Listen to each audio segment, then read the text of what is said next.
I've never hired a nutritionist. I'm not even aware of it. The only thing I remember when I was in high school, we played American football, tackle football, and Mm-hmm. I remember that I think it was the day of the game, they would make us a lot of pasta.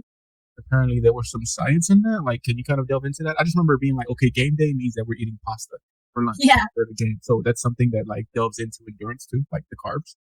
yeah, definitely. So the main reason for the pasta, which is probably one of the most stereotypical carb food for a sport, or like before a sport match or a sport race or something like that, is because carbohydrate is our main source of energy when we are being, let's say, powerful or are seeking a speed or we're looking for something that is as efficient as possible. And carbohydrate is going to give us that very quick energy. So in the case of football, you want someone to be able to have that sprint, to run across the field, to have the energy to endure that match, and having enough carbohydrate in storage in the system is going to allow them to achieve that. So yeah, that definitely the science behind eating that pasta is in making sure that the athlete has enough. It's called glycogen, the way our body stores carbohydrates, so there's enough glycogen in the system to go through that game.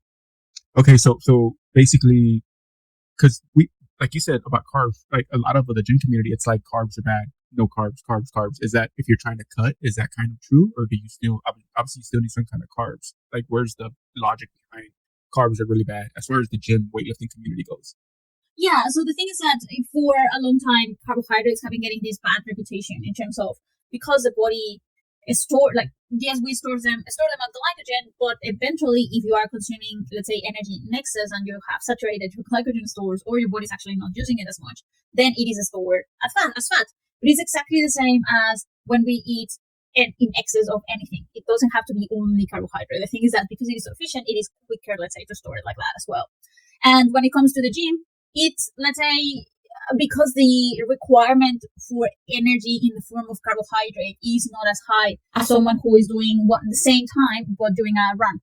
Like that person who's running is going to be using way more carbohydrate than the person who is doing the gym. What happens is that our body needs energy in general, and simply thinking requires a lot of carbohydrate. So if you want to go on with your day and being able to concentrate and execute tasks, you do need carbohydrate in your diet. So simply just like eliminating it from it is not going to be helpful. Yeah, because also from my own experience, I've tried different things, in my weight loss, weight gain journey. I would work out fasted in the mornings. I would get up early and not have breakfast and work out fasted. And I noticed that I did lean up, but I also felt like I lost some of my muscle mass. So like recently I've started having like a yogurt. So as I wake up, I have a yogurt. So I have that in my system and I feel like my gains are kind of reflecting it. I feel like my muscle mass isn't like going down as it used to be. Because I felt like I was leaning up when I was working out fasted, but I was also losing my muscle mass, which is not what I want to do at the moment.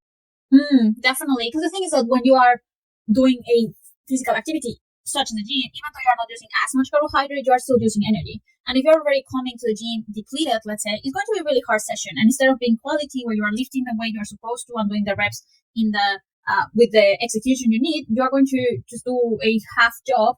And instead of getting the benefit of doing it properly, it's going to be halfway there. And if in terms of going through that, your body didn't have enough energy to cope with that effort, then it's going to chew itself. Yeah, because I think people who delve into the keto diet, they want to do that, right? They want to use the fat that is stored for energy. That's kind of the purpose of the keto diet. Are you familiar with the keto diet? Yeah, you mean the keto diet or keto diet. Yeah. Yes, that's why you're So keto. So like I'm honestly not. I can't exactly say what is the main goal behind it. Depends what you are looking at. If you are reading a women's magazine, it's going to talk about weight loss. If you are looking at a men's magazine, it's going to talk about muscle mass. If you're looking at a business magazine, it's going to talk about mental sharpness and focus, and that's what that's true. Very true. So it is definitely that's why it's hard to understand what is the main reason behind it. What I can say that is that physiologically, it's something that, at least when it comes to weight loss, because our carbohydrate is stored as glycogen, if you're not consuming it, your body is naturally going to lose weight, but that's because that glycogen that you were storing is no longer there. So yes, there's less weight in your body, but it's not necessarily fat loss. So that's why a lot of people get excited with it, because they started it, they easily drop at least 2 kilos very quickly, and they start thinking like, oh, this is the way to get that weight loss. And in reality, it's just another diet. It's just another calorie restriction. And any calories restriction, in theory, will lead to that weight loss anyway. Yeah, and it's very interesting. Side note, talking to people that are not like located in the U.S. Because I was kilos, right? It's always interesting kilos. It's much more simple to measure kilos, but we're still stuck on pounds over here in the U.S. So that's always Ah, interesting. yes, that's right. Yeah, yeah. Sorry, because every time No, I no, speak you're with someone fine. in the You're US, fine. You're fine. and I they ask appreciate me, it. I'm like, oh, I like sorry, it. especially I because we like talk it. about distance as well. It's refreshing. It's refreshing. It's refreshing to hear kilos. Like my experience from working out in Ireland, in Austria, and working out and grabbing the dumbbells and feeling really weak because I was like, this is only so many pounds. Like I thought I could do more, but oh no, it's kilos. Like okay, you're good. Okay, I was kind of freaking out for Yeah. a second. But so for your profession, is it more nutrition is based, or is it based on like helping athletes? Like could a quote unquote is it only professional athletes that you kind of your clientele, or is it just the average soccer mom that wants to get in shape as well? Nutritionist. So I would say, well, not, it's not just me who calls them like that, but now the term everyday athlete is becoming more and more popular, and I love it because it definitely is where the majority of my clients would be. Mm-hmm. Is a client, it's a person who is committed to the sport, who is doing Yep. it consistently, who is enjoying it, but is not a professional athlete. Someone who has a family, a job, other responsibilities, who are not living and breathing only the sport as much as they would love to, but Yeah. they have some other things going on, but they are still at least exercising five days a week easily. And this is not a requirement to work with me. It's just the type of people that usually come to me. Now, in terms of the sport, most of the people I work with, as I said, are endurance athletes. So more and more these days, I'm working with people who are going for longer and longer distance. So when it comes to triathletes, usually have Ironman upwards to Ironman and even Ultraman. And when it comes to runners, probably mostly starting from let's say 50 milers upwards in terms of the distance that they are running. So that's where most of my focus is these days. So that being said, you would like you say a person who's doing like an Ironman run. You said right, Ironman. That's what it's called. Like, what's your target with them? Like, do you meet with them and do you set up meal plans for them to get their body ready for the long punishment that's going to happen, or how does that work? Yeah, pretty much. So what we want to achieve is, I mentioned like, okay, so we want to achieve three things. So the first thing is that we want to get them to race day ready.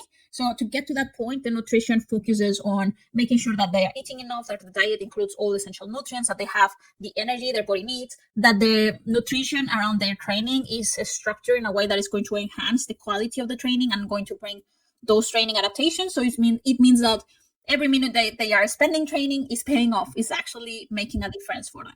So that's the first objective we're looking. The second objective is that they go through the race full of energy.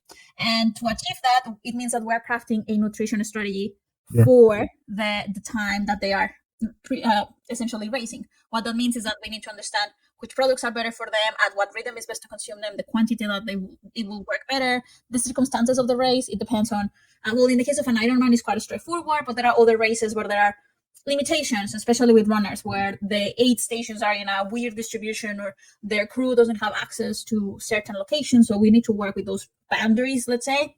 So that's the second objective. And the third objective is that they cross that finish line feeling strong, feeling accomplished. And that is, of course, as a consequence of the first two. And also that we avoid any eventualities along the way in terms of not having any gut issues or not having any cramping or any other things that nutrition related could, let's say, in some cases can even ruin the race, but in some instances also it's just unfortunate, and it means that it delays or it stops them from like achieving the time that they were going for.